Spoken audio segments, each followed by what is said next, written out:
तो गाइज ये रही एक्सट्रीम 125R, मेरे दोस्त की है, ठीक है। इसमें एक मेजर प्रॉब्लम आ रहा है और ये अभी मतलब न्यू है, देखो नंबर प्लेट तक नहीं आई हुई है और केवल चली हुई है 871 किलोमीटर चली हुई है, ठीक है। एंड मेन प्रॉब्लम आ रहा है इसका इंजन साउंड। मैं इंजन साउंड दिखा देता हूँ इसको। न्यूट्रल है, ठीक है। एंड स्टार्ट करते हैं, स्टार्ट करते ही देखना ये मतलब साउंड आ रहा है ना, ये मतलब आना नहीं चाहिए वैसे।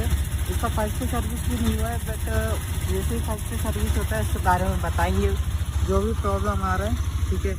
ताकि ये अभी फर्स्ट सर्विस भी नहीं हुई है, ठीक है। अभी गाड़ी एकदम न्यू है और इंजन प्रॉब्लम आ